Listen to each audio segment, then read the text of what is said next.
Hello guys and welcome back to the channel. So this is a bit of a random video. The Mini Cooper that I have, my wife's car, it's a Mini Cooper 2015 Cooper diesel and it's F55 5-door model. Now basically, driving home the other day, the turbo would not kick in.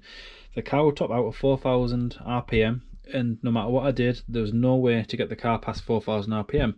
Even if I worked through the gears, get up to say 60-70 mile an hour, then drop it down to second or third, the revs would instantly drop straight back to 4,000 RPM. I've removed parts of the engine, mainly the air filter, the intake, and basically got access to the rear of the engine bay, which is the turbo. And from the turbo to the, it's like a breather hose, is this piece here. Now this wasn't snapped fully like it is here, there was just a slight crack. And there was oil all over it, as you can see, and bits of it have actually leaked on top of the engine. So this is the part I've picked up. This is the part number. Now this part number, this is for the F55 model only, and this is the part. So as you can see, it is absolutely solid. There's hardly any play whatsoever in this. This is rigid plastic, and it shouldn't be. It should be flexible. But basically, all this is part of the turbo system. So the fact that this is broken, I'm hoping is the reason why the turbo isn't working. It's normally quite tidy in here. I normally have a clean workbench when I'm on projects, but I'm actually in the middle of filming the next part of the MR2 series. So as you can see, I'm quite heavily into the suspension side of it. So I've not got much room, but let's go outside. Let's look under the hood and I'll show you where this bit goes, and we'll get this bit attached, get all the rest of the air intake plumbed in, the air filter and such, get it all buttoned down, and let's go and crank the engine, and let's hope I can get this past 4,000 RPM.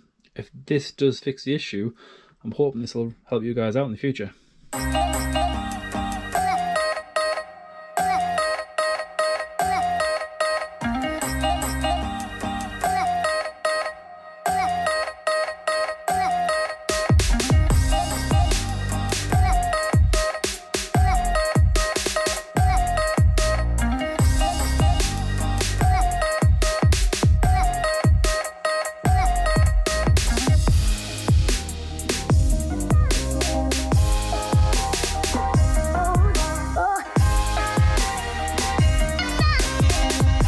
So a moment of truth. Now I had no engine lights on and I've put my computer on and there was nothing. It just would not rev past 4,000 RPM. So let's see what happens. Let's take it for a test run and see what happens. Now, down. So it's been a few days. We replaced this pipe and we took it out for a test drive, and as you guys have just seen, it didn't fix the problem. It was broken, it needed to be replaced, but unfortunately this wasn't causing the lack of power. So I moved on to the turbo. Now the turbo seemed fine, there was no play at all on the blades, so I took the actuator off. The actuator seemed fine. I had no reason to suspect that it was at fault, but I have seen these in the past cause issues, especially with turbo not boosting correctly. So I sent this away for a refurb. This cost me, I believe it was £90 or maybe 80 plus shipping. The guy got the actuator, tested it, and unfortunately said it was perfectly fine. Unfortunately this wasn't the issue, which is why we have this. So I've removed the air filter, blocked it off, and then removed this pipe here, which I've just replaced. Attach the hose, apply some spray down there, and then put one bar in the system.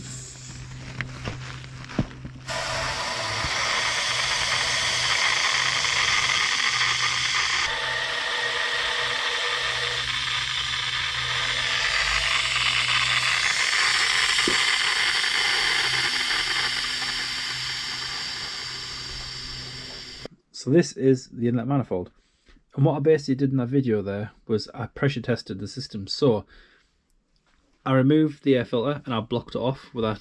It did work. It looked a bit strange, but it did work. I blocked that hole off, and basically that feeds all the way at the turbo, and then it comes out the turbo, goes down to the intercooler, then back up, and then back on itself.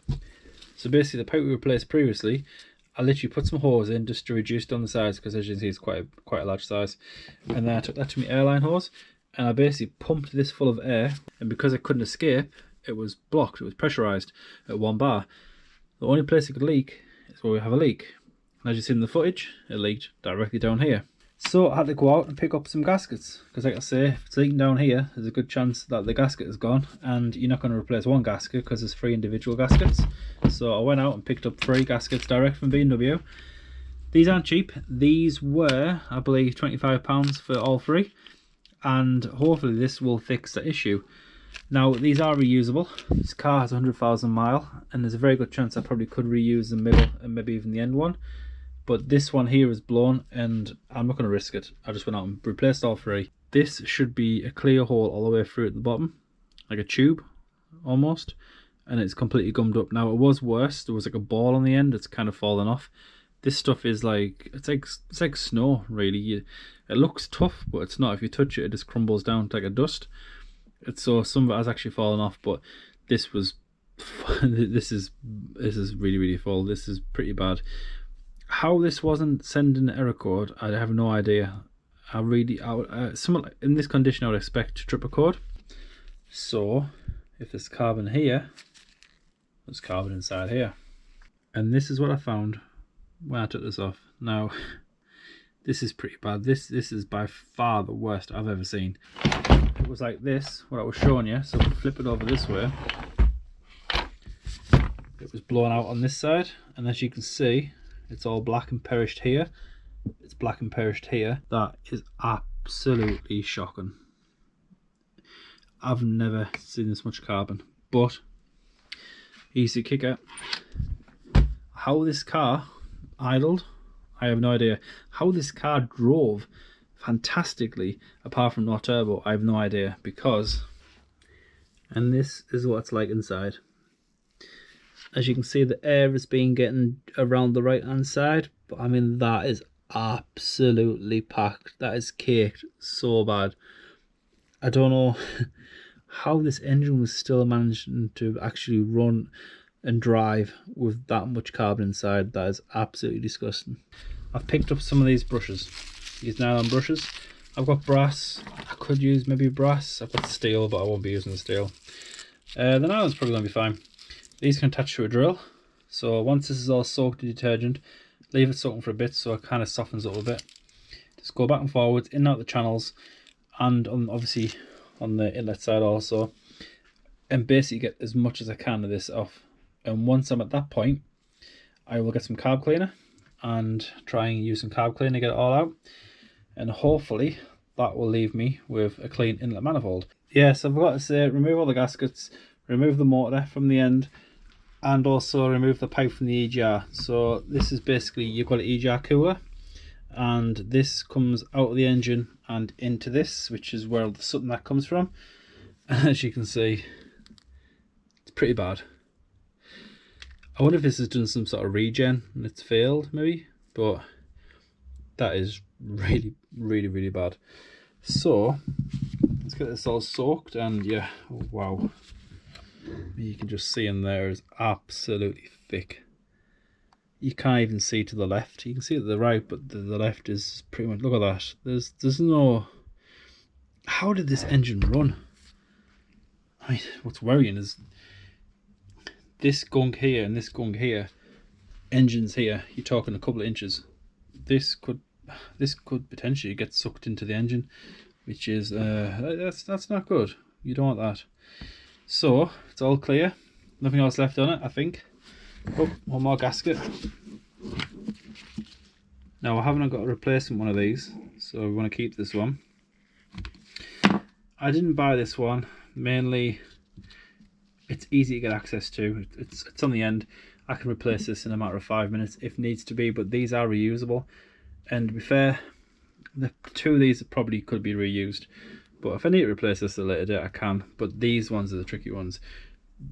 It takes hours to get to these. This will take 5 minutes, so we'll reuse this one, but replace them ones.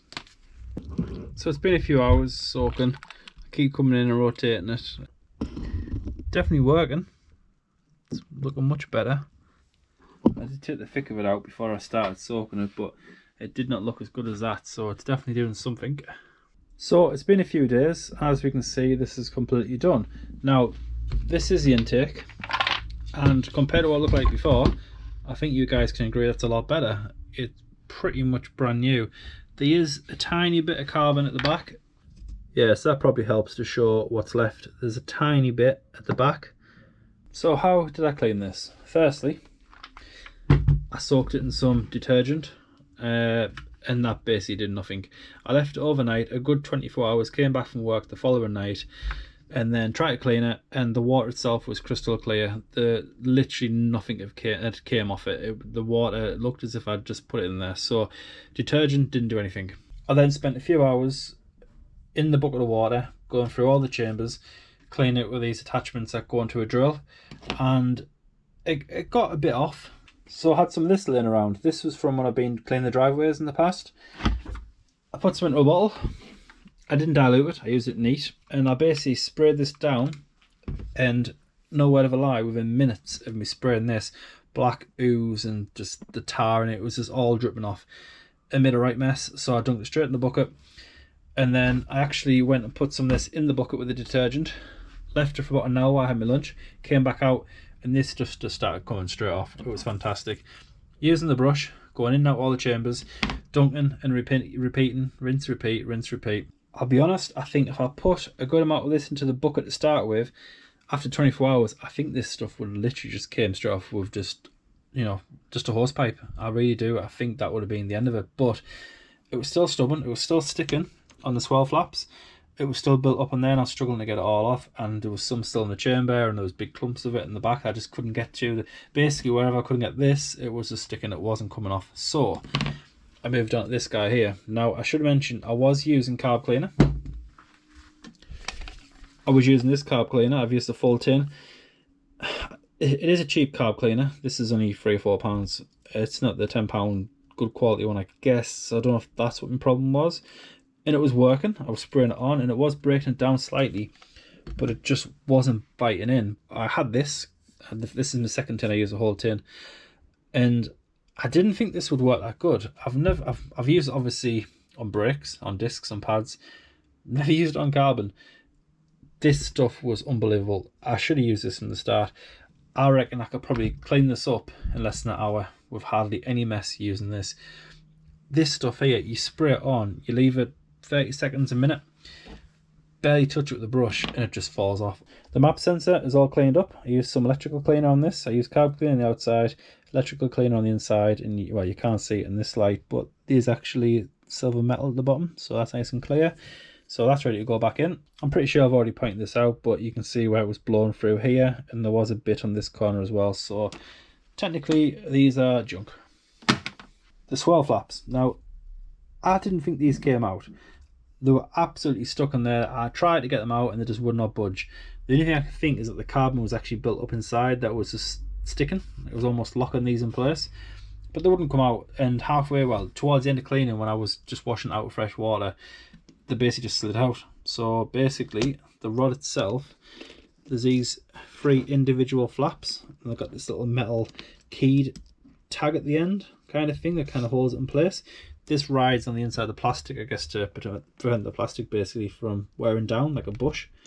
And there's 3 of them and 3 flaps. They all just slide straight off, and basically you just pull it out like a skewer. The pipe from the EGR, that's perfectly clear now. That looks almost brand new. And this is basically, you got the EGR cooler, and all the soot and the rubbish comes from that through this and then into the intake manifold, and that's when it gets sucked up into the engine. And this seems to be working perfectly fine. As you can see, we have full movement. So the next step is to clean the inlet manifold on the engine side. I've already did these 2. It was a complete mess, I'll talk about later, but the next step is the last one. So we have this one left to go, so let's go out there now and get this cleaned up, and then we can get this ready to be put back onto the engine.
and the engine's all clean. Basically using this pick, just scraped out the thick of it, and then once the most of it was taken out, I just got some carb cleaner, sprayed it in there, then using a power drill and this attachment here just worked in and out, so it was all mixed up and into like a thick black soup.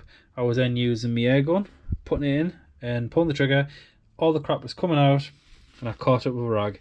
So this is my air gun. Rather than using it like this, which I did try, it was too difficult to actually get deep down inside because this is only about an inch and you really need to get right down to the valve. So I just, like as you can see, I just attached some hose, and then using this end I was able to get right down deep inside and move it round upside down, get behind the valve, get all the corners. Basically applying air down there with that sloppy carbon mix at the bottom, it would shoot out into a rag. Once it's caught in the rag, I was then using a rod. So this here, this is just basically a rod. I was just putting the cloth over the end and working in and out and just repeating that basically. Put the camera down deep inside, had a look around. If I was happy, move to the next one. Before cleaning these out, make sure the valve is closed. You do not want to do this with the valve open because all that gunk, basically all this would end up on top of your piston and you definitely don't want that. Basically all I did is put this down deep down inside. You got to take the wheel liner out, and once that's removed it gets you access to the crank bolt. Basically it's like a cover that goes over it. It's a bit fiddly to get off. There's 4 clips that you got to pry off. Pry off 4 clips, pull the cover down and you get access to the crank bolt. On the Mini it's weird. I think you need some sort of like a bar to rotate it, and there's 4 Torx heads. Now fortunately it did actually work okay just using the one bolt, E12 socket on there, and don't apply too much pressure but just enough to rotate the engine. And do that while watching the camera, and once the valve is closed, stop, inspect both, make sure both valves are closed. If they are, proceed with cleaning. Do not clean with the valve up because you do not want that rubbish and crap and gunk going in the top of your pistons.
I have no power.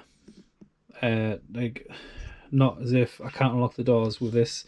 I mean 0 power. There's no hazards, there's no side lights, there's no nothing.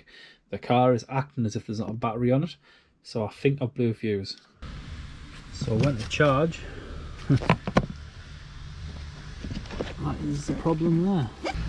So that is the issue. So that'll need to go back over here. Let's put the clutch in and let's hope nothing goes wrong.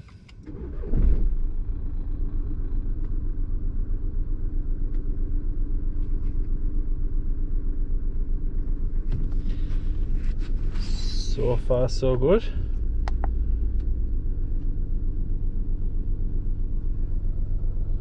We have 0 codes, no code stored.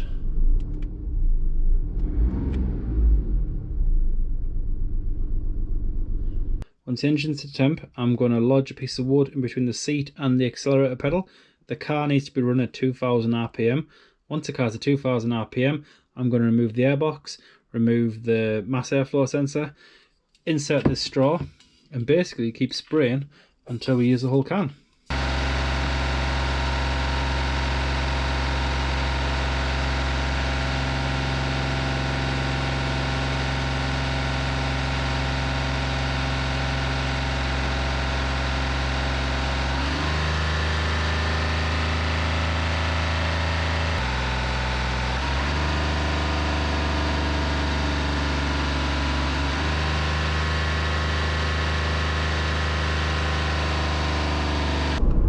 bit of a status update. So at first it seemed okay, and after I boosted 2 or 3 times it stopped again.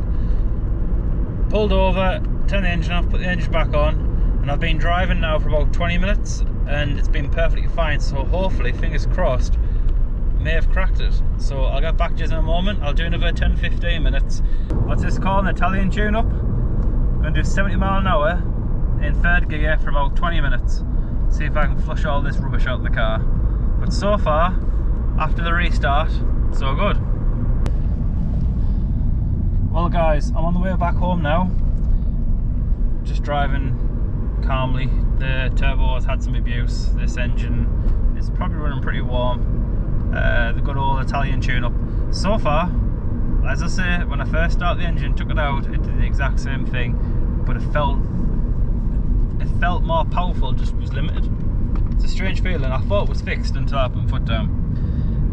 Turn the engine off, put it back on, and so far, since doing that, it's been fantastic. I'm going to drive this car to work for the rest of the week, and next weekend I'll come back to you, and hopefully by next weekend, if it's still driving just as good as it is now, we'll call this done.